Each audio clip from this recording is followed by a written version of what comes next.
F8 आज के lecture का आगाज करते हैं। हम स्टडी कर रहे थे पिछले कई दिनों से, 2 दिनों से ऑडिट प्रोसीजर्स, लेकिन जितना टाइम हम इसके ऊपर लगा रहे हैं उससे कहीं ज़्यादा अहम है ये। हमने पढ़ा 7 तरह के प्रोसीजर हैं जो ऑडिटर परफॉर्म करते हैं दुनिया में। कितनी तरह के प्रोसीजर्स हैं? 7 तरह के procedure. Inquiry, observation, inspection, reperformance, recalibration, external confirmation, analytical procedure. Inquiry हमने पढ़ लिया था। इंक्वायरी का मतलब क्या होता है? पूछना। कौन पूछता है? किससे पूछता है? मैनेजमेंट से नॉर्मली। क्या पूछता है? किसी भी एरिया के बारे में क्वेश्चन पूछ सकता है, किसी भी। और हमने कुछ एग्जांपल्स दी थी कि किस एरिया में क्या क्वेश्चनिंग कर सकता है। इंक्वायरी क्लियर है? ठीक है, जैसे लीगल केस के बारे में या अनयूजुअल पेमेंट्स के बारे में, लेकिन हमने स्टडी किया कि किसी भी एरिया के बारे में उनसे पूछ सकता है। जैसे क्रेडिटर्स के बारे में क्या पूछेगा? आप ऑडिटर हैं, मैं सीएफओ हूं, क्रेडिटर का एरिया आप कर रहे हैं, मेरे से क्या इंक्वायरी करेंगे? क्या क्रेडिटर्स कंप्लीटली रिकॉर्ड कर दी आपने? क्रेडिटर कुछ रह तो नहीं गए? क्या ये रेंट के बाद क्रेडिटर्स को पेमेंट की आपने कि नहीं की? ठीक है, कोई भी इंक्वायरी।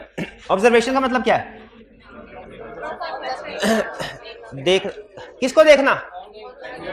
हाँ, ऑनगोइंग प्रोसीजर्स को, जो क्लाइंट कर रहा है। क्लाइंट को नहीं देखना, क्लाइंट जो काम कर रहा है उसको देखना कि वो क्या काम कर रहा है, क्या वो सही काम कर रहा है।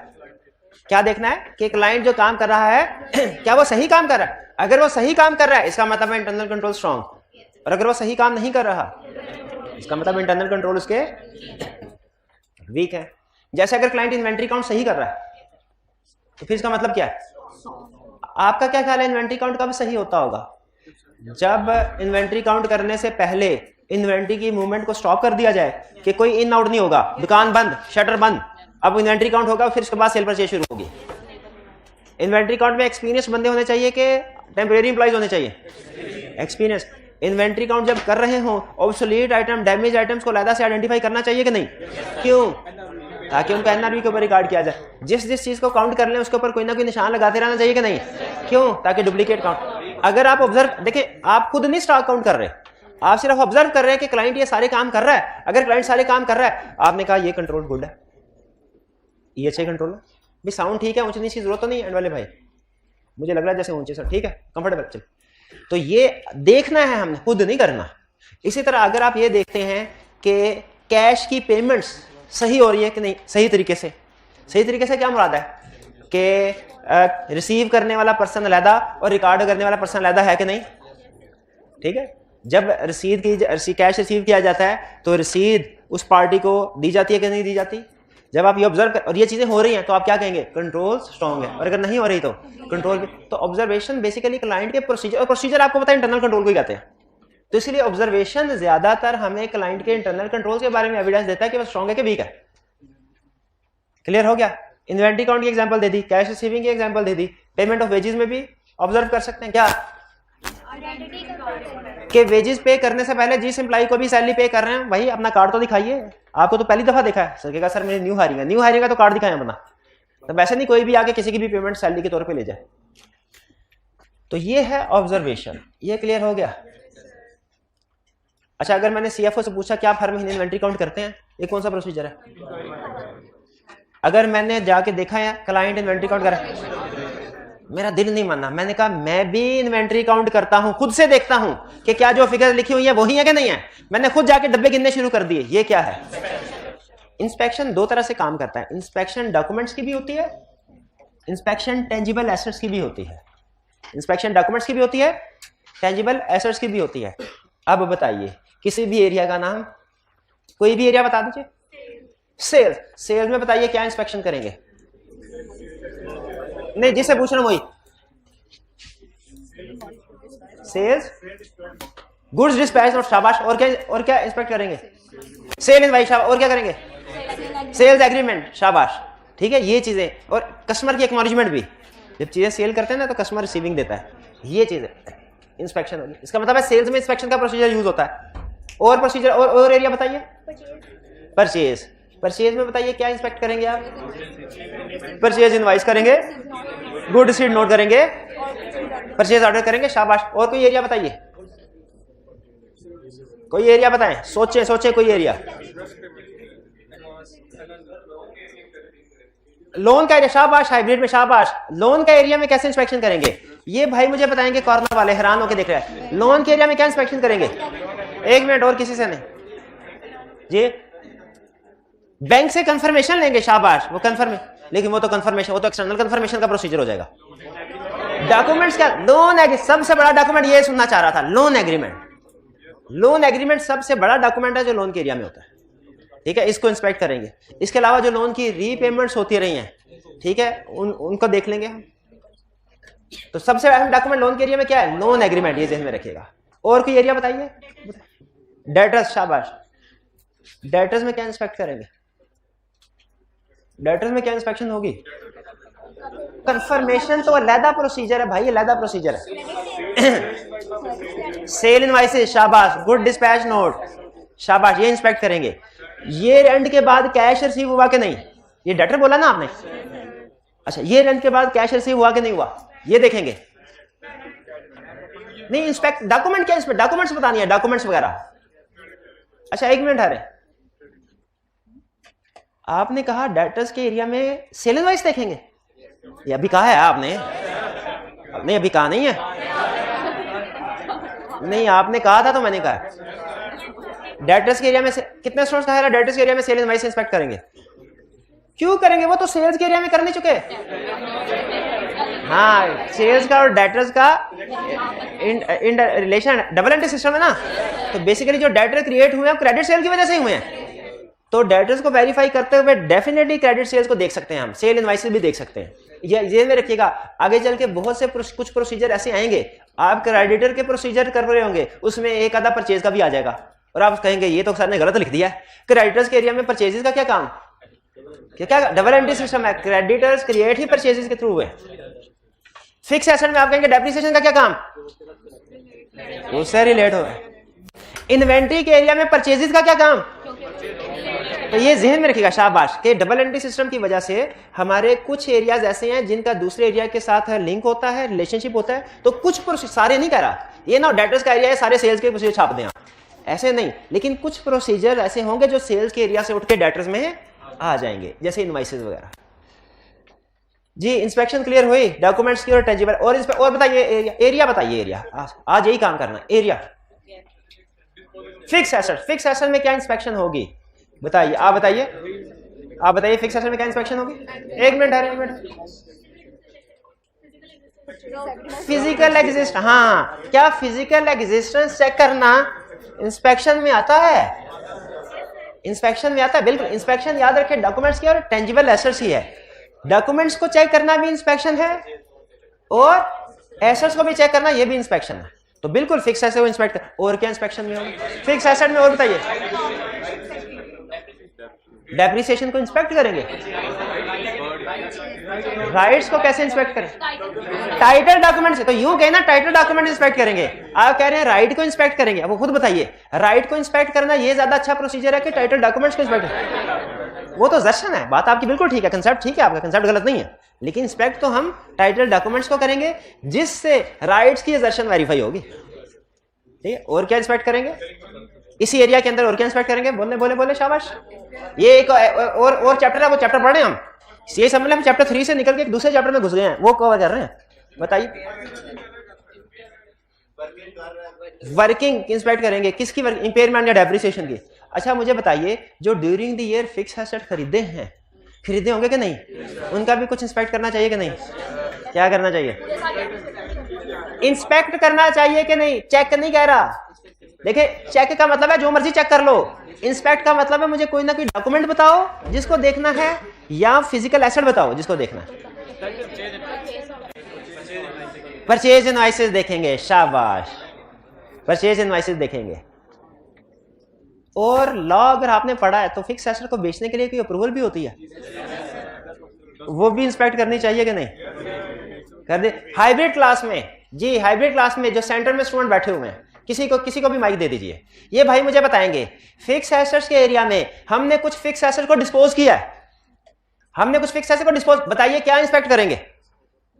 इंस्पेक्ट क्या करेंगे जी? मैं थोड़ा सा ऊंची बोले, जोर लगा के, है ईशा, जोर लगा के थोड़ा भाई। कौन से डॉक्यूमेंट? डिस्पोजल डॉक्यूमेंट्स क्या होते हैं? इंपॉर्टेंट डॉक्यूमेंट देखेंगे। सुभान अल्लाह, सुभान। ये तो हर एरिया में प्रोसीजर आ गया हमारा। उस सैलरीज में क्या देखेंगे? इंपॉर्टेंट डॉक्यूमेंट्स देखेंगे। रिपेयर में क्या देखेंगे? इंपॉर्टेंट डॉक्यूमेंट्स देखेंगे। परचेजिंग में इंपॉर्टेंट डॉक्यूमेंट्स देखेंगे। क्रेडिटर्स में इंपॉर्टेंट डॉक्यूमेंट क्या होंगे मेरे भाई, ये तो बता दो। जी जी मेरे भाई, हिम्मत करें, हिम्मत। सेल भाई जब खरीदे थे तो उन्होंने कहा था परचेज इनवाइस, तो बेचेंगे तो इसमें भी कोई इनवाइस नहीं, एग्रीमेंट नहीं हुआ होगा कि कितने का, वो देख ले। और खरीदा था तो अप्रूवल देखी थी, बेचा था तो अप्रूवल देखेंगे। तो अप्रूवल को इंस्पेक्ट कर लें। अप्रूवल किसी सफे पे होती है ना, तो इंस्पेक्शन नहीं होगा क्या? इंस्पेक्शन नहीं होगा ना। अच्छा मुझे बताइए, जब फिक्स एसेट, आखिरी क्वेश्चन, फिर उसके बाद अगले प्रोसीजर पे शिफ्ट हो रहा हूं मैं। जब फिक्स एसेट्स को हमने खरीदा, परचेज्ड फिक्स एसेट, उस पर हमने इंस्पेक्शन की। आपने मुझे डॉक्यूमेंट्स की इंस्पेक्शन भी बताया कि सर परचेज इनवॉइस देख लेंगे, अप्रूवल देख लेंगे। और जो एसेट खरीदा है फिजिकली, उसकी भी इंस्पेक्शन होगी कि नहीं? होगी। एग्जाम, अब आपने बताना मैंने गलती क्या की। एग्जाम में क्वेश्चन आया, फिक्स एसेट डिस्पोज किया है, इसके प्रोसीजर बताइए। मैंने लिखा procedure number 1, inspect sale invoice, sale agreement. Number 2, inspect approval of directors. Number 3, inspect physical verification, physically examine asset. बताइए क्या गलती की? फिजिकल इंस्पेक्शन इसकी नहीं हो, क्यों? परचेज वाले में तो की थी आपने, वो था। जो सेल हो गया है वो नहीं रहा, उसकी फिजिकल इंस्पेक्शन नहीं हो सकती। ये शाबाश, तो ये इंस्पेक्शन क्लियर हो गया। ये भी तो इंस्पेक्ट कर सकते हैं कि ना हो? नहीं नहीं नहीं नहीं। अच्छा ये तो आपने बताया। अच्छा हमने फिक्स एसेट की एग्जांपल की, आप ये कहना चाहते हैं सर इन्वेंट्री की भी एग्जांपल बताएं? अभी पूछ लेते हैं, मैं समझ गया आपका सवाल। भाई बताइए इन्वेंट्री में क्या क्या इंस्पेक्शन करेंगे? फिजिकल काउंट करेंगे, इंस्पेक्शन, और परचेज इनवॉइस। अच्छा अब ये हाइब्रिड में जो सेकंड रो में बैठे हैं, फटाफट 3 सेकंड के अंदर ये भाई मुझे बताएंगे। इन्होंने कहा सर इन्वेंट्री के अंदर जो इन्वेंट्री हम परचेज करेंगे ना, तो वो कितने की परचेज की है, इनवॉइस वगैरह बनी होगी, उसको इंस्पेक्ट कर लेंगे और फिर फिजिकली भी उसको देख लेंगे, इंस्पेक्ट। बिल्कुल ठीक है। मेरा क्वेश्चन ये है कि अगर एक होती है इन्वेंट्री जो आप बाय करते हैं, एक वो होती है जो मैन्युफैक्चर करते हैं। शाबाश। ये भाई मुझे बताएंगे अगर हम इन्वेंट्री को मैन्युफैक्चर कर, क्लाइंट इन्वेंट्री को मैन्युफैक्चर कर रहा है, तो हम क्या क्या डॉक्यूमेंट्स को इंस्पेक्ट करेंगे? एक मिनट अरे भाई को जवाब दीजिए। अगर भाई ने ये जवाब दे दिए तो आज की क्लास का ये सुल्तान, ऑडिट का सुल्तान। जी भाई बताइए, मैन्युफैक्चरिंग इन्वेंट्री या क्या क्या चीजें डॉक्यूमेंट्स इंस्पेक्ट करेंगे? Cost count important document. Cost count में कौन से काउंट, कौन से रिकॉर्ड? यानी सुने उसमें 3 हिंट देता हूं आपको। जब इन्वेंट्री मैन्युफैक्चर होती है ना, उसमें 3 आइटम्स होती हैं, मटेरियल, लेबर, ओवरहेड। और कोई नहीं बोलेगा। जी भाई आप बताइए क्या क्या इंस्पेक्ट करेंगे? तीनों काउंट नहीं, किस मटेरियल जो कंज्यूम हुआ है इसको इंस्पेक्ट करेंगे। इसके लिए इंस्पेक्ट करेंगे परचेज इनवॉइसेस। लेबर जो कंज्यूम हुई है, पेरोल शीट, डॉक्यूमेंट का नाम बताना है, पेरोल शीट। और ओवरहेड्स के लिए जो यूटिलिटी बिल्स हैं। शाबाश भाई, समझ आए इंस्पेक्शन। और बताइए कि कोई एरिया, प्रीपेड, क्या प्रीपेड? कोई भी बताए ना, प्रीपेड क्या? प्रीपेड रेंट के, प्रीपेड इंश्योरेंस। प्रीपेड इंश्योरेंस में क्या डॉक्यूमेंट्स इंस्पेक्ट करेंगे? एक मिनट जी, पास्ट ट्रांजैक्शन चेक करेंगे। इंश्योरेंस एग्रीमेंट सबसे अहम डॉक्यूमेंट, इंश्योरेंस एग्रीमेंट। और अगर प्रीपेड, भाई समझ आ गया? अब फिर मुझे बताइए अगर प्रीपेड रेंट हो तो क्या इंस्पेक्ट करेंगे? Rent agreement. बेहतरीन। सैलरीज को वेरीफाई कर रहे हैं, पेरोल शीट। बेहतरीन। भाई ये क्लियर हो गया इंस्पेक्शन। यानी जिस एरिया में जो भी डॉक्यूमेंट बनती है ना, आपने उस डॉक्यूमेंट का नाम लिखना, कहना ये इंस्पेक्शन। जी क्या टेंजिबल एसेट्स की इंस्पेक्शन? बिल्कुल होती है। अच्छा इनटेंजिबल की इंस्पेक्शन नहीं हो सकती, क्योंकि इनटेंजिबल नजर ही नहीं आते। हाँ, नो फिजिकल एग्जिस्टेंस, कोई नहीं, उनके नहीं होते, उनकी इंस्पेक्शन नहीं हो सकती। सॉरी, उनकी फिजिकल वेरिफिकेशन नहीं हो सकती। उनकी फिजिकल तो फिर क्या हो सकता है, उनकी डॉक्यूमेंट्स की इंस्पेक्शन हो सकती है। परचेज गुडविल है ना, परचेज गुड, हाँ गुडविल का एरिया आपने याद करवा दिया। बायोलॉजिकल एसेट्स को कैसे वेरीफाई करेंगे? वो जो मेमना होगा उसको पकड़ लेंगे, वेरीफाई हो जाएगा। हाँ जी, और थोड़ी सी उसकी दुम काट देनी है ताकि पता चलता है ये हम वेरीफाई कर चुके हैं, क्लाइंट दोबारा ना करवा दे। अच्छा मुझे ये बताइए, हाँ गुडविल, गुडविल क्लाइंट ने जो गुडविल रिकॉर्ड की है ओवर द ईयर, उसने अपनी रेपुटेशन डेवलप की है और वो गुडविल रिकॉर्ड की है 10 मिलियन की, इसकी इंपेयरमेंट होनी चाहिए कि नहीं होनी चाहिए? शाबाश, रिकॉर्ड ही नहीं होना चाहिए, इंपेयरमेंट तो दूर का, बेहतरीन। अब सुनिए, गुडविल इंटेंजिबल एसेट है, क्लाइंट ने 100 मिलियन गुडविल रिकॉर्ड की, आपने कहा किसकी रिकॉर्ड की? क्लाइंट ने कहा मैंने 1000 मिलियन पे किया है फॉर एग्जांपल, और 900 मिलियन जो है इसके एसेट्स मैंने खरीदे थे, 1000 मिलियन पे किया, डिफरेंस 100 मिलियन गुडविल रिकॉर्ड किया। बताइए ये एसेट है? फिजिकल एग्जामिनेशन इसकी हो सकती है, फिजिकल इंस्पेक्शन नहीं हो सकती, डॉक्यूमेंट्री इंस्पेक्शन हो सकती है। तो क्या इंस्पेक्ट करेंगे? वो परचेज एग्रीमेंट, वो एग्रीमेंट जो बायर सेलर के दरमियान में हुआ है बिजनेस को बेचने का, जिसमें लिखा होगा कि ये एसेट्स, ऐसा इतने एसेट्स है, इतनी लायबिलिटी। अच्छा आपको उसका नाम बता दूं टेक्निकल, एक रिपोर्ट बनती है जिसमें जब भी आपको बिजनेस खरीदने लगते हैं ना, तो एक प्रोफेशनल को एंगेज करते हैं, वो रिपोर्ट बनाता है जिसपे सारे एसेट्स और लायबिलिटीज की लिस्ट और वैल्यू लिखी होती है, उसको कहते हैं ड्यू डिलीजेंस रिपोर्ट। ये लफ्ज कभी सुना आपने? कहां सुना है? लॉ में, लॉ में ड्यू डिल, हाँ हाँ अच्छा, वो डायरेक्टर वाला, वो लोन देते हैं ड्यू डिलीजेंस, हाँ बिल्कुल ठीक है, बिल्कुल ठीक है। आगे चलते, इंस्पेक्शन क्लियर हो गया, फिर इसके बाद आगे चलते हैं एक्सटर्नल कंफर्मेशन। सॉफ्टवेयर देखिए, उसकी फिजिकल वेरिफिकेशन नहीं हो सकती सॉफ्टवेयर की, सॉफ्टवेयर के भी डॉक्यूमेंट्स को चेक करते हैं, क्योंकि सॉफ्टवेयर आपका पायरेटेड भी हो सकता है, जेन्युइन भी हो सकता है, ठीक है। हाँ बिल्कुल, लाइसेंस देखेंगे, शाबाश। अब मैंने विंडो अपने लैपटॉप में जेन्युइन किया कि पायरेटेड, कैसे पता? आप विंडो देख के नहीं अंदाजा लगा सकते। आपको मैंने अगर बाय किया हुआ ना, तो मेरे ईमेल में वो उन्होंने हाँ कंफर्मेशन ईमेल मुझे वो भेजा करते हैं, वो सबूत होगी इस बात। और इनवाइस जब पे करते हैं ना, तो उसकी इनवाइस भी जनरेट होती है। तो सॉफ्टवेयर को भी फिजिकल के जरिए से नहीं, डॉक्यूमेंट्री इंस्पेक्शन के जरिए से हम वेरीफाई करते हैं। एक्सटर्नल कंफर्मेशन का मतलब क्या है? ऑब्टेन, एविडेंस ऑब्टेन करना, किससे? थर्ड पार्टी से, शाबाश। कैसे? Directly in return. 3 अल्फाज हैं और 7-8 केस स्टडीज हैं। 3 अल्फाज क्या हैं? Directly, third party, return. ये तीनों चीजें होंगी तो एक्सटर्नल कंफर्मेशन होगी, एक भी चीज मिसिंग होगी वो एक्सटर्नल कंफर्मेशन नहीं होगी, ठीक। एविडेंस ऑब्टेन कर रहे हैं। थर्ड पार्टी कौन कौन हो सकती है? बैंक, लॉयर्स, डेटर्स, क्रेडिटर्स, शाबाश। अच्छा यहां पे ध्यान में रखिएगा, 2-3 चीजें बता रहा हूं। डेटर्स और क्रेडिटर्स को भी कंफर्मेशन भेजी जाती है।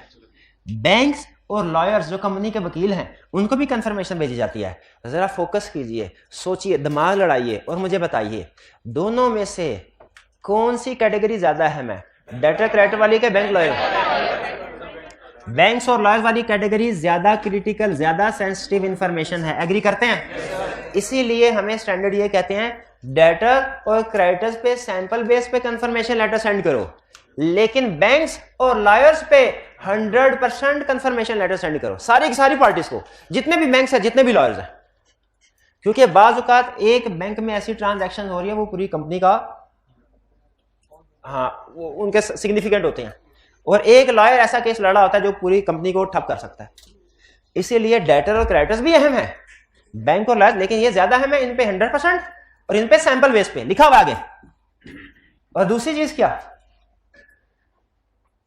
अच्छा मुझे बताइए, हम अपने क्लाइंट के ऑडिटर हैं कि क्लाइंट के डेटर, क्रेडिटर और बैंक्स और लॉयर्स के भी?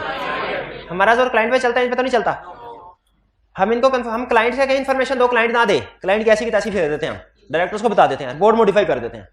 लेकिन अगर ये लोग हमें इंफॉर्मेशन ना दे, कुछ कर सकते? इसमें तो हमारे क्लाइंट का भी कसूर नहीं है। क्लाइंट से कहते हैं, हाँ सुन ले जरा, स्टैंडर्ड कहता है अगर डेटर क्रेडिटर को कंफर्मेशन लेटर सेंड करे, जवाब ना आए, अल्टरनेटिव प्रोसीजर परफॉर्म कर लें। क्या करें? लेकिन अगर बैंक्स और लॉयर्स को कंफर्मेशन लेटर सेंड किया और जवाब नहीं आया, कोई अल्टरनेटिव प्रोसीजर नहीं है, लाजमी इनको कंफर्मेशन लेटर सेंड करके इनसे जवाब दिलवाएं, मैनेजमेंट को इन्वॉल्व करें दरमियान में। अगर फिर भी एविडेंस नहीं मिलता तो रिपोर्ट को मॉडिफाई कर दें। इसका कोई अल्टरनेट प्रोसीजर नहीं। बात समझ आ रही है? बैंक्स और लॉयर्स के केस में दो बातें उसने बताई। एक क्या बताई? सैंपल बेस पे कंफर्मेशन लेटर सेंड करो, 100% नहीं। दूसरी क्या बताई? अगर जवाब ना है ना, अल्टरनेटिव प्रोसीजर परफॉर्म कर लो। और बैंक और लॉयर्स के केस में क्या बताया? कोई लाजमी एविडेंस ऑब्टेन करना है, अगर नहीं तो रिपोर्ट मॉडिफाई करते हैं। एक केस में उसने केस स्टडी थी, उसने पार्ट ए में उसने कहा डेटर को कंफर्मेशन लेटर सेंड किया, जवाब नहीं आया। दूसरे में कहा बैंक को कंफर्मेशन लेटर सेंड किया, जवाब नहीं आया। फ्रोड ने कहा दोनों एक ही है, दोनों एक ही करा है, क्या दोनों एक ही केस है? हालांकि दोनों में फर्क था। इसमें अल्टरनेटिव प्रोसीजर लिखने थे और इसमें फर्क था नहीं, बल्कि मैनेजमेंट को इंसिस्ट करेंगे कि बैंक से कंफर्मेशन लेटर। क्लियर हो गया? एक्सटर्नल कंफर्मेशन समझ आ गया? ये चैप्टर यहीं तक था। इस चैप्टर में इतना ही कंसेप्ट है, लेकिन अब हम जंप लगा के पहुंचते हैं अगले किसी चैप्टर पे। मुझे बताइए, अच्छा आपका सवाल पहले आप पूछ लें। हाँ शाबाश, उनका अगर मैनेजमेंट इन्वॉल्व होगी तो फिर तो ये डायरेक्ट नहीं होगा। देखिए मैनेजमेंट को हम इन्वॉल्व किस लिए करते हैं? सिर्फ एक काम के लिए, ऑथोराइजेशन के लिए। हम मैनेजमेंट से कहते हैं ऑथोराइजेशन, और जवाब ना आए हम मैनेजमेंट को ये कहते हैं सर जरा उनको फोन करके कह दीजिए कि कंफर्मेशन लेटर का जवाब अभी तक नहीं दिया, जल्दी दे दे। ये सिर्फ मैनेजमेंट से करवाते हैं। जो डायरेक्ट का मतलब ये है, मैनेजमेंट को कंफर्मेशन को हाथ नहीं लगाने देते। मैनेजमेंट कंफर्मेशन को हाथ लगाए बगैर जो हमारे लिए सपोर्ट प्रोवाइड कर सकते हैं वो हम ऑब्टेन कर सकते हैं। इनका क्वेश्चन ये है सर इसमें अगर जवाब नहीं आता तो मैनेजमेंट को हम क्यों इन्वॉल्व कर रहे हैं? वो तो डायरेक्ट होना चाहिए। देखिए मैनेजमेंट को इन्वॉल्व सिर्फ हम जवाब हासिल करने के लिए, कंफर्मेशन हासिल करने के लिए इन्वॉल्व कर रहे हैं। मैनेजमेंट के हाथ कंफर्मेशन लेटर कभी नहीं आएगा। अगर मैनेजमेंट, बल्कि एक केस स्टडी में उसने कह दिया जवाब नहीं आ रहा था, हमने मैनेजमेंट से कहा जरा फोन करके उसे कहो कि हमारे ऑफिस में जल्दी जवाब भेजे। हम जब कंफर्मेशन लेटर भेजते हैं ना, प्रैक्टिकली आपको बात बता दूं, तो लेटर में ना एक जवाबी लिफाफा भी भेज देते हैं ताकि जो पार्टी है ना डेटर क्रेडिटर, वो हमें जवाब दे दे, उसका खर्चा कम लगे। उस जो इन्वेलप होता है दूसरा, उस पर एड्रेस पता है किसका होता है? उस पर ऑडिटर के ऑफिस का एड्रेस होता है, क्लाइंट का एड्रेस नहीं होता। तो हम मैनेजमेंट से ये कहते हैं कि क्लाइंट से कहे कि हमें जवाब हमारे ऑफिस पे भेज दे। कंफर्मेशन मैनेजमेंट के हाथ नहीं लगनी चाहिए, ठीक है। और वैसे भी कंफर्मेशन लेटर सेंड करते हुए मैनेजमेंट से अप्रूवल लेते हैं, क्योंकि अप्रूवल या ऑथराइजेशन के बगैर तो थर्ड पार्टी जवाब नहीं देगी, ठीक है। तो इसका ये मतलब नहीं है कि वो एविडेंस डायरेक्ट नहीं रहा, इनडायरेक्ट हो गया। नहीं, इनडायरेक्ट तब होगा जब मैनेजमेंट के हाथ कंफर्मेशन लगेगा, क्योंकि असल में रिस्क यही होता है कि मैनेजमेंट के हाथ कंफर्मेशन लेटर लगा, मैनेजमेंट उसमें टेम्परिंग कर सकती है, 1-0 कम ज्यादा कर सकती है। हाँ, मैनेजमेंट अगर डेटर या क्रेडिटर के साथ मिल जाए तो क्या होगा, ये हम आगे चल के पढ़ेंगे, ठीक। अच्छा, अभी ये क्लियर हो गया यहां तक। इस चैप्टर का काम तो खत्म, अब अगले चैप्टर का काम शुरू। क्या? अगर डेटर को कंफर्मेशन लेटर सेंड किया, जवाब नहीं आया, क्या करना है? Alternative procedure. उस डेटर को वेरीफाई करने के लिए कोई और प्रोसीजर परफॉर्म करना। चैप्टर 2 में भी यही सीखा था ना। बताइए क्या प्रोसीजर होंगे, जिससे पूछूं वो बताए। जी बताइए। डेटर को कंफर्मेशन लेटर सेंड 31 दिसंबर पे डेटर से 10 लाख रुपया रिसीवेबल था। हमने डेटर से पूछा लेटर सेंड करके, भाई तुमने कितने पैसे देने हैं? उसने जवाब ही नहीं दिया।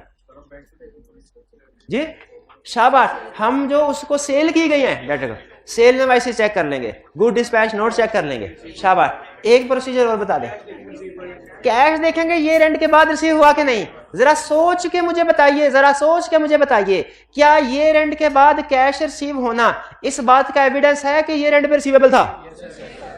ये रेंट के बाद कैश रिसीव होना इस बात का एविडेंस है ये रेंट पे रिसीवेबल था?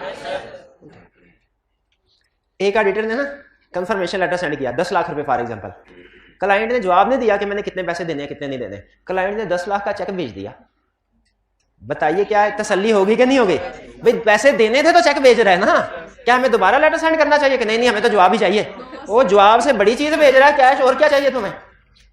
ठीक है, तो ये है अल्टरनेटिव प्रोसीजर, समझ रहे हैं? फिर से आइए, क्रेडिटर को लेटर सेंड किया, उसका जवाब नहीं आया, क्या अल्टरनेटिव प्रोसीजर होंगे? परचेज इनवॉइस चेक कर और good received note purchase agreement check कर लें। शाबाश। और दूसरा पेमेंट, देखिए ये रेंट के बाद पेमेंट किया, क्या ये रेंट के बाद कैश पे करना इस बात का एविडेंस है कि ये रेंट पे पेबल था? क्या ये रेंट के बाद कैश पे करना इस बात का एविडेंस है ये रेंट पे ये पेबल था? ये करेंगे। फिर से बताइए, हमने बैंक को कंफर्मेशन लेटर सेंड किया, जवाब नहीं आया, क्या अल्टरनेटिव प्रोसीजर होंगे? हाँ, ये बच गए आप, बच गए हैं। मैं एक्सपेक्ट कर रहा था रवानी में इसके भी कोई ना कोई अल्टरनेटिव प्रोसीजर बता देंगे आप बैंक और लॉयर के केस में। अच्छा, ये चैप्टर यहीं तक रहता है, लेकिन आगे चल के केस स्टडी वाला चैप्टर वो पूछ रहा हूं। डेटर का कंफर्मेशन लेटर सेंड करते हैं, कंफर्मेशन लेटर सेंड करेंगे तो उसमें डेटर से क्या सिर्फ ये पूछेंगे कि क्लोजिंग बैलेंस क्या है तुम्हारा, कि कुछ और इंफॉर्मेशन भी पूछ सकते हैं?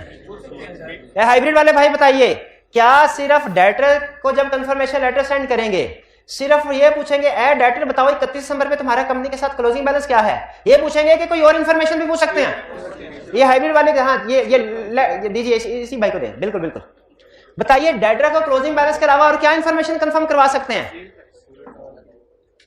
क्या इंफॉर्मेशन? कब से डेटा, कितना क्रेडिट पीरियड कितना है? जी भाई बताइए बताइए, कुछ बोले जरा ऊंची बोले।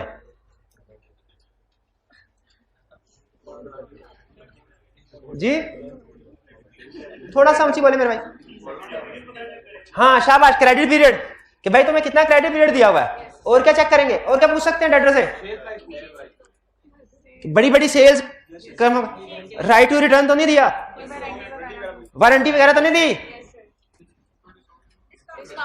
डिस्काउंट सिग्निफिकेंट डिस्काउंट तो नहीं दिए? अगर नॉर्मली सिग्निफिकेंट डिस्काउंट नहीं दिए जा रहे, इस लेटर को दिए जा रहे हैं, तो इसका मतलब है ये हमारे लिए अहम अलार्मिंग सेशन है। क्रेडिटर को क्या इंफॉर्मेशन पूछ सकते हैं? बस ठीक है, आप बताइए। एल भाई, क्रेडिटर को कंफर्मेशन लेटर सेंड करेंगे, क्या सिर्फ उससे क्लोजिंग बैलेंस पूछेंगे कि कितना है, कि और इंफॉर्मेशन भी कंफर्म करवा सकते हैं? और क्या करवा सकते हैं? क्रेडिट पीरियड कितना, बिल्कुल डेटर वाला पॉइंट आ गया। और कोई सिग्निफिकेंट परचेजेस है, चले इसको छोड़ें, अब आते हैं उस कंसेप्ट की तरफ जो एग्जाम पॉइंट हो। ये तो वार्म अप एक्सरसाइज थी डेटर क्रेडिटर वाले। बैंक को कंफर्मेशन लेटर सेंड करेंगे, क्लोजिंग बैलेंस के अलावा क्या क्या इंफॉर्मेशन कंफर्म करवा सकते हैं? Reconciliation statement? नहीं, रिकंसिलिएशन स्टेटमेंट तो हम बनाते हैं, बैंक नहीं बनाता। क्या कंफर्म करेंगे? शाबाश, बैंक स्टेटमेंट तो बैंक कहेगा मैं भेज चुका हूं। इंटरेस्ट रेट, शाबाश। और सिक्योरिटी के तौर पे, लेकिन सिक्योरिटी से पहले लोन ना पूछ ले, भाई लोन होगा तो सिक्योरिटी होगी ना। लोन क्या? शाबाश, लोन का रीपेमेंट पीरियड क्या है, रीपेमेंट शेड्यूल क्या है, इंटरेस्ट रेट क्या है, सिक्योरिटी के तौर पे क्या चीजें रखवाई है? आखिरी क्वेश्चन, लॉयर को कंफर्मेशन लेटर सेंड करेंगे, उसको क्या कंफर्म करवाएंगे? लीगल केसेस कितने हैं कंपनी के खिलाफ, लिस्ट दो हमें। कौन सा केस हारेंगे, कौन सा जीतेंगे, और जो केस हारेंगे पेनल्टी कितनी अमाउंट की हो सकती है वो एस्टिमेट करके बताओ। ये उससे हम अमाउंट ऑफ पेनल्टी क्यों पूछते हैं? क्योंकि हमने प्रोविजन रिकॉर्ड करने हैं। इसको हम बोलते हैं फाइनेंशियल इंप्लीकेशन, उस केस की outcome, list plus outcome plus financial implication, तीन चीजें पूछते हैं। लिस्ट ऑफ केसेस, आउटकम यानी विन के लूज, और फाइनेंशियल इंप्लीकेशन यानी अगर हारे तो कितने पैसे अदा करने पड़ेंगे। ये एक्सटर्नल कंफर्मेशन क्लियर हो गया? अच्छा, एक्सटर्नल कंफर्मेशन इक्का दुक्का और केसेस में भी हो सकता है, जैसे अगर क्लाइंट के एसेट किसी थर्ड पार्टी के पास पड़े हो, वेयर हाउस वगैरह, प्लेज वगैरह, तो हम उस थर्ड पार्टी को, प्रैक्टिकली हमारे पास दो ऑप्शन होती हैं, या तो खुद उस थर्ड, जिस तरह क्लाइंट का स्टॉक वेरीफाई करते हैं, स्टॉक काउंट करते हैं, उससे थर्ड पार्टी के पास चले जाएं, उसे क्या दिखाओ स्टॉक किधर पड़ा है हमारे क्लाइंट का। दूसरा ऑप्शन क्या है? उसको लेटर सेंड कर लें कि भैया हमने सुना है कि हमारे क्लाइंट का स्टॉक आपके पास मौजूद है, कंफर्म करके बताइए आपके पास है कि नहीं है तो कितना है। बिल्कुल, एक्सटर्नल कंफर्मेशन क्लियर हो गया। रिकैलकुलेशन, इसमें री को अलग करें, कैलकुलेशन का मतलब क्या है? कैलकुलेट करना, हिसाब किताब करना। आप कैलकुलेटर के ऊपर जो भी काम करेंगे वो कैलकुलेशन है। कैलकुलेटर के ऊपर क्या काम करते हैं? प्लस माइनस मल्टीप्लिकेशन डिवीजन, बस ये चार चीजें यूज होती हैं ऑडिट प्रोफेशन में। इससे ऊपर जितने भी फंक्शन आपने क्यूएम में सीखे थे ना, पता नहीं क्या क्या सीखा था आपने, प्रोबेबिलिटी, हाइपोथेसिस, वो पता नहीं क्या, वो कोई काम नहीं होता प्रैक्टिकल लाइफ में हमारे प्रोफेशन में, कम से कम मुझे तो, मेरे इल्म में तो नहीं। सिर्फ ये चार। रिकैलकुलेशन का मतलब मैथमेटिकल एक्यूरेसी चेक करना क्लाइंट का कुछ रिकॉर्ड होगा जिसके ऊपर उसने कैलकुलेशन मारी होगी कोई ना कोई मल्टीपल किस चीज के ऊपर कैलकुलेशन आ रही होती है? सेल इनवाइस के ऊपर, परचेज इनवाइस के ऊपर, यूटिलिटी बिल तो छपे छपाए आते हैं उसके ऊपर क्लाइंट के, सैलरी शीट के ऊपर, डेप्रिसिएशन शेड्यूल के ऊपर, प्रोविजन फॉर बैड डेट के ऊपर, provision for warranty, interest expense के ऊपर, trial balance debit credit tally है कि नहीं? ठीक है, ये इन सब में कैलकुलेशन आ रही है। ये इसको कैलकुलेट करना, ये calculator, provision for bad debt की कैलकुलेशन, डेप्रिसिएशन की ये कैलकुलेशन, क्लाइंट ये करता है कैलकुलेशन। क्या क्लाइंट डेप्रिसिएशन कैलकुलेट करता है? क्या client provision for bad debt calculate करता है? क्या क्लाइंट रेंट एक्सपेंस कैलकुलेट करता है? इंश्योरेंस एक्सपेंस कैलकुलेट करता है? इंटरेस्ट एक्सपेंस कैलकुलेट करता है? सैलरीज करता है? सैलरी कैलकुलेशन तो ऑडिटर क्या करता है? रीकैलकुलेट करता है। क्यों? क्यों? चेक करने के लिए कि क्लाइंट ने कैलकुलेशन ठीक की है कि नहीं की। तो रीकैलकुलेशन का मतलब क्या है? क्लाइंट की परफॉर्म की हुई कैलकुलेशन को दोबारा चेक करना। अब ये कंसेप्ट समझ आ गया ना? एग्जांपल जो मर्जी फिट कर दे, एग्जांपल जो मर्जी फिट कर दे, कंसेप्ट समझ आ गया? यानी क्लाइंट के जो डॉक्यूमेंट्स का रिकॉर्ड है उसके ऊपर जो कैलकुलेशन हुई है मैथमेटिकल, उसको चेक करना। अगर आप सिंपल कैलकुलेशन के बगैर चेक कर लेना कि डॉक्यूमेंट बैंक रिकंसिलिएशन स्टेटमेंट बनी है कि नहीं बनी, ये इंस्पेक्शन, शाबाश, ये इंस्पेक्शन हो जाएगा। लेकिन अगर आप उसके ऊपर देखें एडिशन डिडक्शन सही हुई है कि नहीं, ये रिकैलकुलेशन हो जाएगा। तो कंसेप्ट समझ आ गया? तो जो यानी अमाउंट्स के ऊपर फोकस करना है। क्लाइंट के सिस्टम में जहां कहीं अमाउंट्स आ रही है हमने रीचेक किया तो ये रिकैलकुलेशन हो गई। क्लियर? सेल या परचेज इनवॉइसेस की रिकैलकुलेशन, डेटर्स की कि वो एजिंग के साथ मैच करते हैं कि नहीं, फिक्स एसेट्स को बेचा है तो उसके ऊपर जो प्रॉफिट या लॉस हुआ उसको रिकैलकुलेट करना, ये रिकैलकुलेशन की बड़ी एग्जांपल है। बाकी आप खुद भी लिख सकते हैं, प्रोविजन फॉर बैड डेट की, रेंट एक्सपेंस की, बाकी वो सारी भी बिल्कुल ठीक है। क्लियर हो गया ये रिकैलकुलेशन? रिकैलकुलेशन क्लियर है? एक है रिकैलकुलेशन, एक है रीपरफॉर्मेंस। Reperformance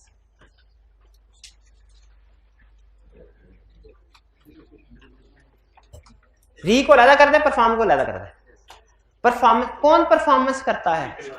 client. क्लाइंट कोई काम कर रहा है, वही काम अगर हम भी करके देखें, रीपरफॉर्मेंस इससे करेंगे। ठीक है?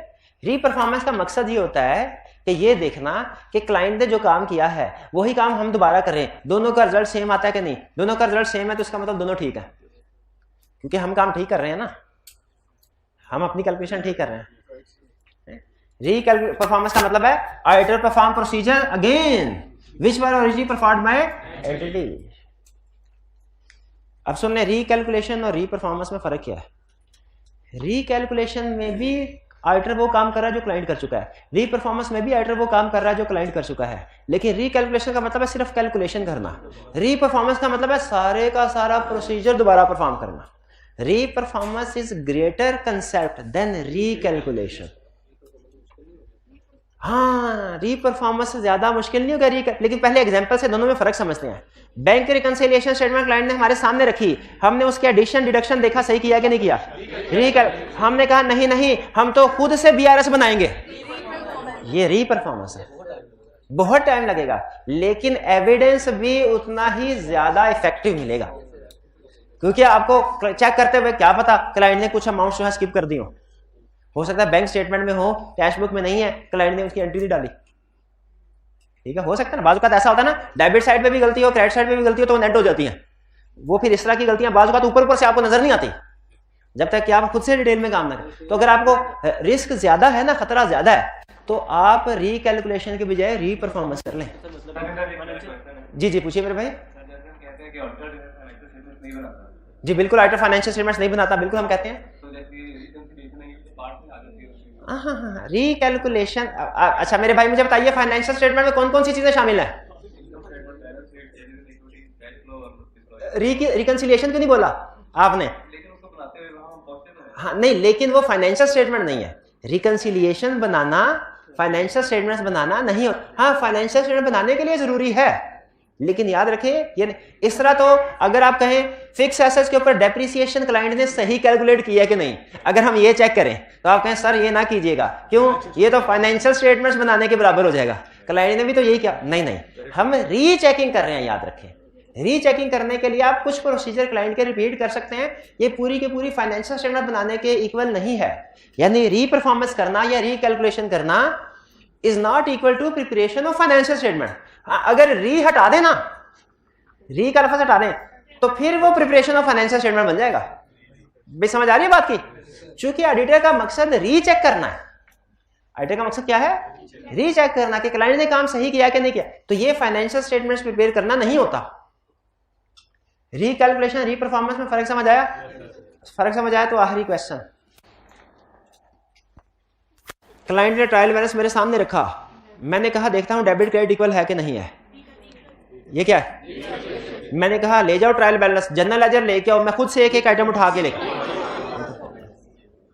हमारे क्लाइंट में याद है मेरी जो पहली जॉब थी ना, उसके ऊपर क्लाइंट हमारे सामने जब मैंने कहा ना ट्रायल बैलेंस लेके आओ, वो एक रजिस्टर के ऊपर ले आया ट्रायल बैलेंस, जैसे आप करते नहीं होते। मैंने कहा ये तो हम किताबों में क्लास में पढ़ते थे, तो वो मैनुअल सिस्टम था उनका, मैं छोटा क्लाइंट था, तो मैंने कहा अच्छा चलो कोई बात नहीं, सिस्टम चाहे आईटी बेस्ड हो चाहे मैनुअल सिस्टम ही होता है, तो अगर उसने मुझे मैनुअली ट्रायल बैलेंस ला के दे दिया तो उसका ये मतलब तो नहीं है कि मैं उसको रिजेक्ट कर दूं, वो भी ट्रायल बैलेंस तो है। लेकिन मसला तब आया जब मैंने टोटल किया, ट्रायल बैलेंस टैली नहीं था। ये रियल केस बता रहा हूँ, ट्रायल बैलेंस टैली ही नहीं था। रीकैलकुलेशन की मैंने, रीकैलकुलेशन की था टैली। अब मुझे क्या करना पड़ा, मैंने कहा सारे के सारे शुरू से ले आओ जो भी लेजर, हर सफ़े के ऊपर उसने एक टी काउंट बनाया हुआ था, एक एक सफ़ा पलट के टी काउंट की फिगर लिखी, तो पता चला दरमियान में ना उसने कहीं पलटते हुए एक की बजाय 2 सफ़े पलट दिए थे, तो 2 टी काउंट ऐसे थे जो कि उसने बैलेंस में इंक्लूड नहीं किए हुए थे। जब वो इंक्लूड किए ट्रायल बैलेंस टाइप, तो मुझे बताइए पहले रीकैलकुलेशन कर लिया, अगर रीकैलकुलेशन से बात ना बने तो फिर ये ज्यादा बड़ा स्टेप है। ठीक है, हम कोशिश, हमारी आपकी बात बिल्कुल ठीक है, हमारी कोशिश होती है री परफॉर्मेंस से बचे, रीकैलकुलेशन से काम चल जाए तो चल जाए, लेकिन जहां पे रीकैलकुलेशन से चीजें टैली ना हो रही हो, री परफॉर्मेंस जी नहीं, वो ट्रायल करके नहीं दिखा, सिर्फ बैलेंस सबमिट हुए थे, मैंने उससे बता दिया था कि भाई ये खुद इंक्लूड कर दो। ठीक है, खुद हम कर ही नहीं सकते थे। रीकैलकुलेशन और री परफॉर्मेंस क्लियर हो गया?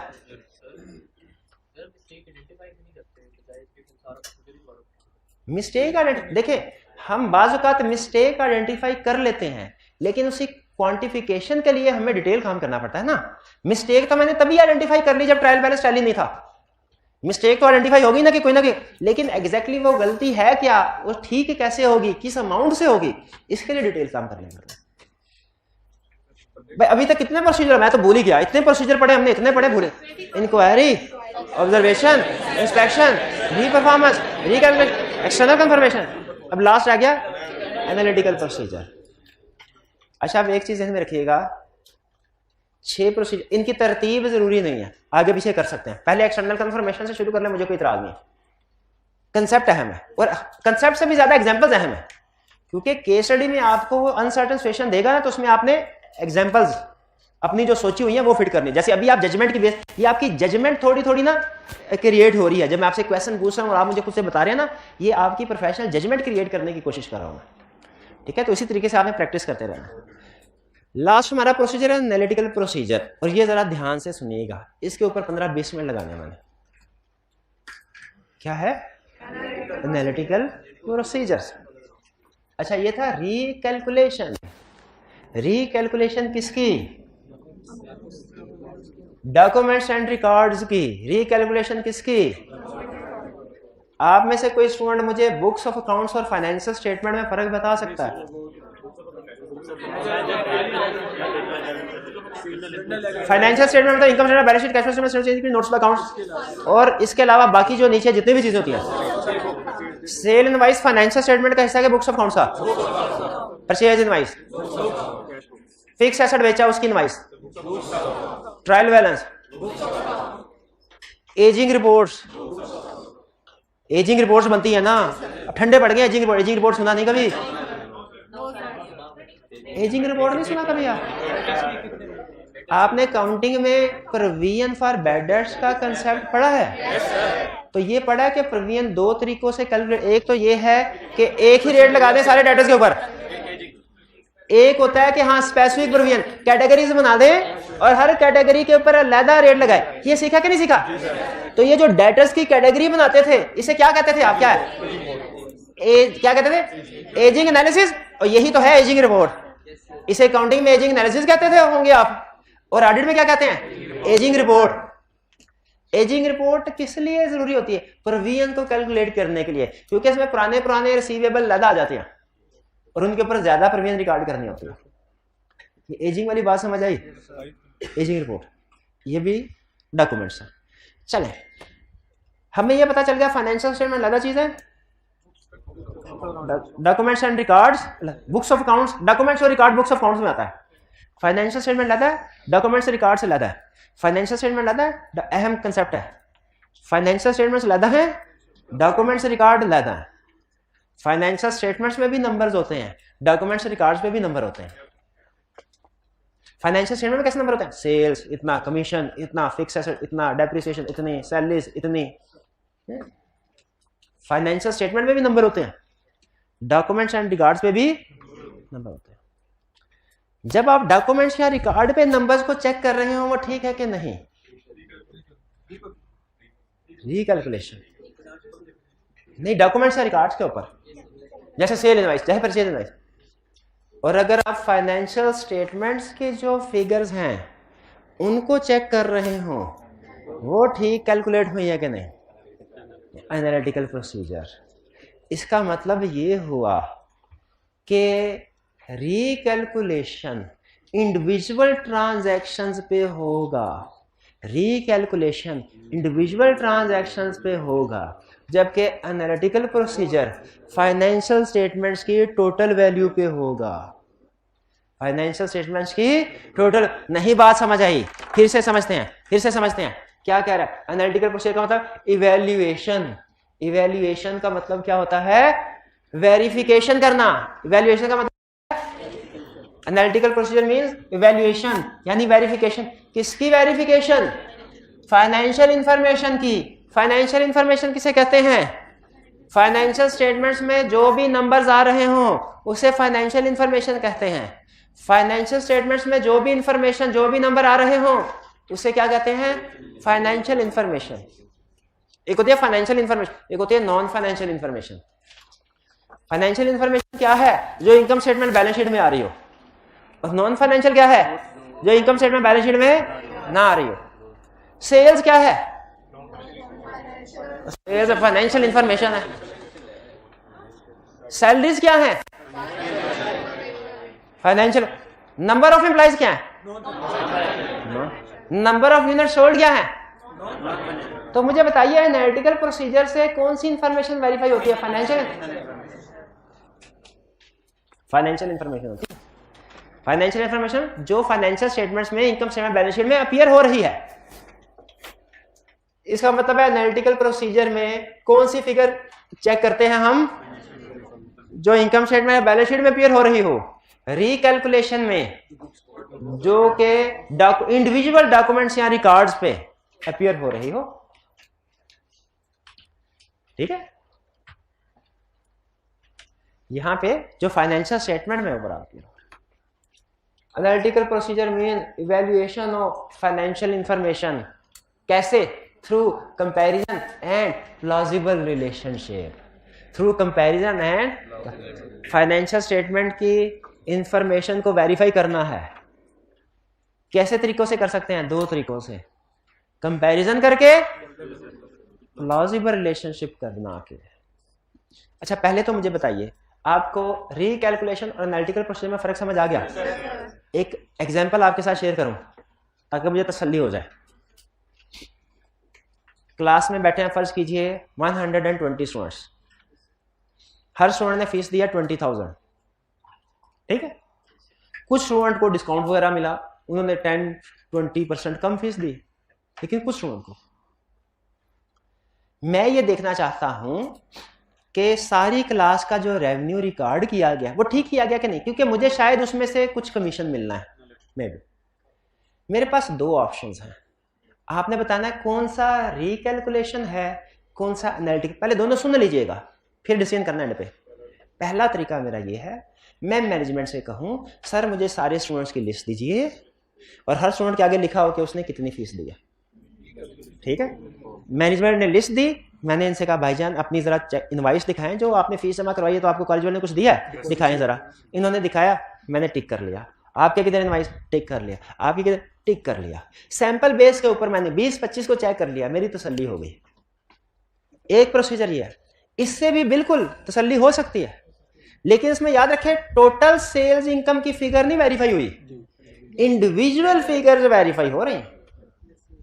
दूसरा तरीका क्या है, मैं कहूं छोड़ो लिस्ट को, छोड़ो इंडिविजुअल ट्रांजैक्शंस को, मुझे सिर्फ ये बताओ क्लास में टोटल स्टूडेंट कितने थे, इतने, और फीस कितनी थी, दोनों को मल्टीप्लाई करके देखो उतनी ही फीस आ रही है कि नहीं आ रही। देखा जो एक्चुअली रिकॉर्ड हुई थी फीस थोड़ी सी कम थी, मैंने पूछा ये थोड़ी सी फीस कम क्यों है, तो कहा सर डिस्काउंट। मैंने कहा हो गई तसल्ली। बताइए इस तरीके से भी सेल्स वेरीफाई हो जाती है कि नहीं। एक पहला तरीका वेरिफिकेशन का, एक दूसरा तरीका वेरिफिकेशन का। पहले तरीके को क्या कहते हैं, दूसरे तरीके को क्या कहते हैं, एनालिटिकल प्रोसीजर। अच्छा, एनालिटिकल प्रोसीजर का मतलब वेरिफिकेशन कर रहे हैं। क्लियर हुआ किसकी, फाइनेंशियल इंफॉर्मेशन की, डॉक्यूमेंट्स या रिकॉर्ड्स की नहीं, इंडिविजुअल ट्रांजैक्शन की नहीं, टोटल फिगर जो फाइनेंशियल स्टेटमेंट में आ रहा है उसकी। कैसे, through comparison and plausible relation. अब कंपैरिजन और प्लॉजिबल रिलेशनशिप में आपको बताता हूं। प्लॉजिबल रिलेशनशिप का मतलब है फाइनेंशियल स्टेटमेंट्स में डबल एंट्री सिस्टम है, हर अकाउंट दूसरे को अफेक्ट करता है। फाइनेंशियल स्टेटमेंट्स में डबल एंट्री सिस्टम की वजह से कुछ अकाउंट्स ऐसे होते हैं जो इंक्रीज हो तो उनके साथ कुछ दूसरे अकाउंट्स भी इंक्रीज हो जाते हैं, और जब वो डिक्रीज हो तो उसके साथ दूसरे भी डिक्रीज हो जाते हैं।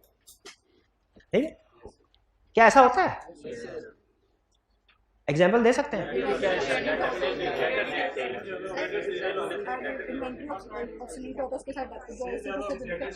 सेल्स ज्यादा होगी, सेलिंग एक्सपेंस ज्यादा होंगे, शाबाश। फिक्स एसेट्स ज्यादा होंगे, डेप्रिसिएशन ज्यादा होगी, बिल्कुल ठीक है, ठीक है। लोन ज्यादा होगा, इंटरेस्ट एक्सपेंस, बिल्कुल ठीक। तो एग्री करते हैं कि कुछ एरियाज ऐसे होते हैं फाइनेंशियल स्टेटमेंट के जो किसी ना किसी दूसरी इंफॉर्मेशन से लिंक कर रहा है। जब आप इन दोनों का आपस में लिंक करके वेरिफिकेशन करें ना, इसे कहते हैं एनालिटिकल प्रोसीजर। लफ्ज प्लॉजिबल रिलेशनशिप का मतलब क्या है, प्लॉजिबल का मतलब प्लॉजिबल रिलेशनशिप के साथ लिख लें इज इक्वल टू कोरिलेशन। वो पढ़ जाते कहीं मैथ में, कोरिलेशन किसे कहते हैं, जब एक चीज बढ़े और दूसरी भी बढ़ रही हो, उसे नहीं कोरिलेशन कहते हैं। फाइनेंशियल स्टेटमेंट्स के अगर कोई से दो अकाउंट इकट्ठे बढ़ रहे हों, एक बढ़ने से दूसरा भी बढ़ रहा हो, तो हम क्या कहते हैं, दोनों में कोरिलेशन है या प्लॉजिबल रिलेशनशिप है, प्लॉजिबल रिलेशन। अब सुनिए, अब सुनिए, कंसेप्ट कंप्लीट। अब एग्जांपल के साथ इसको क्लियर कर रहा हूं। मैंने सेल्स में से कुछ ट्रांजैक्शन का सैंपल सेलेक्ट किया और देखा कि क्या सेल इनवॉइसेस ठीक रिकॉर्ड हुई हैं। एनालिटिकल प्रोसीजर है कि रिकैलकुलेशन, बताइए क्या है, क्यों, क्योंकि मैंने सैंपल सेलेक्ट करके डॉक्यूमेंट्स को चेक किया। दूसरा तरीका, मैंने फाइनेंशियल स्टेटमेंट में जो ओवरऑल इनकम स्टेटमेंट में सेल की फिगर थी उसको क्लाइंट से पूछा, भाई तुम्हारे ड्यूरिंग इंडिविजुअल सेल इनवॉइसेस की तरफ नहीं गया, क्लाइंट से पूछा तुमने कितने यूनिट सेल किए हैं ड्यूरिंग द ईयर। उसने कहा मैंने 5000 यूनिट सेल किए हैं। मैंने कहा एक यूनिट की प्राइस कितनी है, उसने कहा 1500। मैंने दोनों को मल्टीप्लाई कर दिया, मैंने कहा तुम्हारा रेवेन्यू इतना होना चाहिए, देखा रेवेन्यू तकरीबन उतना ही था। इससे भी वेरिफिकेशन हो जाती है नहीं कि नहीं, हो जाती है। ये तरीकाकार क्या कहलाता है, एनालिटिकल। ये रिकैलकुलेशन नहीं कहलाएगा, क्योंकि इसमें हम इंडिविजुअल ट्रांजैक्शन या डॉक्यूमेंट्स की तरफ डिटेल में नहीं गए, बल्कि हमने फाइनेंशियल स्टेटमेंट के ऊपर ऊपर टोटल फिगर को वेरीफाई कर लिया। ये क्या है, एनालिटिकल प्रोसीजर है कि नहीं। आपने क्या कहा था कि सर री परफॉर्मेंस से बेहतर है रिकैलकुलेशन कर लेना, यही कहा था ना। अब मैं क्या कह रहा हूं, और रिकैलकुलेशन से भी बेहतर है एनालिटिकल प्रोसीजर परफॉर्म कर लो। इधर तो खजल ख्वार होते रहोगे, 50 60 70 ट्रांजैक्शन देखोगे, इधर एक ही स्टेप में सारी फिगर वेरीफाई हो जाएगी। भाई बात समझ आई कि नहीं आई। ये प्लॉजिबल, क्योंकि नंबर ऑफ यूनिट सोल्ड में और सेल्स इनकम में प्लॉजिबल रिलेशनशिप है ना, जितने नंबर में बढ़ते जाएंगे सेल्स बढ़ता जाएगा। तो प्लॉजिबल रिलेशन, एनालिटिकल प्रोसीजर में दो काम होते हैं, प्लॉजिबल रिलेशनशिप भी, कंपैरिजन भी। कंपैरिजन क्या होता है भला, इस साल सेल्स कम है, पिछले साल सेल्स ज्यादा थी, क्यों, यह है कंपैरिजन। कंपैरिजन का मतलब है इस साल की फिगर को पिछले साल की फिगर के साथ कंपेयर करना। यह है कंपैरिजन। यह भी एनालिटिकल प्रोसीजर होता है। पिछले साल की निस्बत इस साल सेल्स कम क्यों है? कोई रीजन बता दें। कोई कंपेटिटर आ गया। ये मेरा प्रोसीजर एनालिटिकल प्रोसीजर है, एनालिटिकल प्रोसीजर है। अच्छा, अगर बाद में मैं, क्या मुझे देखना चाहिए वाकई कोई कंपेटिटर आया कि नहीं आया? ये जो बाद में मैं इन्वेस्टिगेट करूंगा ना कि वाकई कंपेटिटर आया कि नहीं आया, ये भी एनालिटिकल प्रोसीजर है जी। हाँ, नॉन, ये भी एनालिटिकल प्रोसीजर है। अच्छा, अब मुझे बताइए, अब कुछ एग्जांपल के साथ क्लियर करते हैं। पेरोल, मेरे सीनियर ने मुझे कहा पेरोल को वेरीफाई करो, जरा गौर से सुनेगा एग्जांपल। पेरोल को वेरीफाई करो। मैंने कहा अच्छा। मैंने कहा 12 महीने 12 सैलरी शीट रिकॉर्ड हुई है। मार्च, मई और अगस्त की सैलरी शीट सैंपल बेस पे मैंने निकलवाई है और उसमें जितने एम्प्लॉयज आ रहे थे उनको चेक किया कि उनको सही सैलरी मिली है कि नहीं मिली। कौन सा प्रोसीजर? शाबाश, रिकैलकुलेशन। आगे सुने। मैंने क्लाइंट से ओवरऑल देखा, पिछले साल के साथ सैलरीज एक्सपेंस ज्यादा था। मैंने क्लाइंट से पूछा इस साल का सैलरीज एक्सपेंस ज्यादा क्यों है? कोई नहीं बोलेगा, क्यों नहीं बोलेगा? इस साल का सैलरीज एक्सपेंस ज्यादा क्यों है पिछले साल की निस्बत? एम्प्लॉयज ज्यादा हायर कर लिए थे, ये इन्होंने एक रीजन बताई। अब ये जो मैंने कंपेयर करके इनसे पूछा है इस साल की फिगर को, देखें फाइनेंशियल स्टेटमेंट में कंपेयर किया इस साल की फिगर को पिछले साल की फिगर के साथ, ये क्या है? एनालिटिकल प्रोसीजर है, ये है कंपैरिजन। अब आपको एग्जांपल देना है प्लॉजिबल रिलेशनशिप की। क्या नंबर ऑफ एम्प्लॉइज में और सैलरीज एक्सपेंस में को रिलेशनशिप होता है? प्लॉजिबल रिलेशनशिप है तो बस बन गई बात। जब कभी प्लॉजिबल रिलेशनशिप क्रिएट हो जाए ना, हमने एक चीज को वेरीफाई करना होता है, दूसरी ऑटोमेटिकली हो जाती है। अब प्लॉजिबल रिलेशनशिप है नंबर ऑफ एम्प्लॉइज में और सैलरी शीट में, मैंने नंबर ऑफ एम्प्लॉइज को वेरीफाई किया, कितने थे? 500। मैंने कहा बन गई बात। अब देखना 500 जो है इससे कैसे सैलरी एक्सपेंस वेरीफाई होता, क्योंकि प्लॉजिबल रिलेशनशिप है। कैसे होगा? 500 एम्प्लॉइज, एक एम्प्लॉय की सैलरी कितनी? जी सर गवर्नमेंट ने 30,000 कहा हुआ वो देते हैं। मैंने कहा अच्छा 500 मल्टीप्लाइड बाय 30,000 मल्टीप्लाइड बाय 12, ये पूरे साल का ये सैलरी एक्सपेंस आना चाहिए कि नहीं आना चाहिए? अगर मैं इस तरीके से सैलरी एक्सपेंस को वेरीफाई करता हूं, ये क्या है? ये रिकैलकुलेशन तो नहीं है। ये बात समझ आई? री परफॉर्मेंस से बेहतर और रिकैलकुलेशन से बेहतर। पूरे का पूरा एरिया 5 मिनट में वेरीफाई हो जाता है, पूरे का पूरा एरिया। इसके अंदर इन्वेस्टिगेशन वाला पार्ट, हाँ जी, क्लाइंट जो कुछ हमें, जब हम एनालिटिकल प्रोसीजर परफॉर्म करेंगे, कंपैरिजन करेंगे, प्लॉजिबल रिलेशनशिप आएगा, तो कभी कभी थोड़ा बहुत फर्क भी तो आता है। अगर कोई डिफरेंस, फर्ज कीजिए मैंने जो कैलकुलेशन किया उस लिहाज से और जो क्लाइंट ने रिकॉर्ड किया उसमें फर्क आ गया, तो मुझे पूछना नहीं चाहिए फर्क किस वजह से है? पूछना चाहिए ना। तो ये पूछना भी एनालिटिकल प्रोसीजर, इसे इन्वेस्टिगेशन कहते हैं। जैसे मैंने कहा कंपेटिटर आ गया, तो मैं बाद में चेक नहीं करूंगा कंपेटिटर आया कि नहीं आया। इन्होंने कहा न्यू एम्प्लॉइज हायर कर लिए हैं, तो क्या मैं सिर्फ न्यू एम्प्लॉइज की बेस पे कैलकुलेशन करके फर्क कर दूं कि मुझे ये भी चेक करना चाहिए वाकई न्यू एम्प्लॉइज आया कि नहीं आए? तो ये जो चेकिंग करना है बाद में, ये इन्वेस्टिगेशन है। ये हाँ, इन्होंने कहा सर ये तो इंक्वायरी था। अगर ये एनालिटिकल प्रोसीजर के साथ मिल जाए तो ये एनालिटिकल प्रोसीजर बन जाती है। एनालिटिकल प्रोसीजर के साथ मिल जाए वो इंक्वायरी जो एनालिटिकल प्रोसीजर के लिए की जाएगी, वो क्या हो जाएगी? Analytical procedure. हाँ शाबाश। अगर इन्होंने कहा सर पहले तो आइंदा तो मैं हमेशा जब कभी ऑडिटर बनूंगा ना, तो मैं वादा करता हूं मैं हमेशा सबसे पहले एनालिटिकल प्रोसीजर की तरफ जाऊंगा। लेकिन सर बताइए अगर एनालिटिकल प्रोसीजर से काम ना बनता हुआ, कभी ऐसा भी होता है, तो फिर क्या करना पड़ेगा? फिर आपको डिटेल में काम करना पड़ेगा। अगर एनालिटिकल प्रोसीजर से काम नहीं बन रहा तो क्या करना पड़ेगा?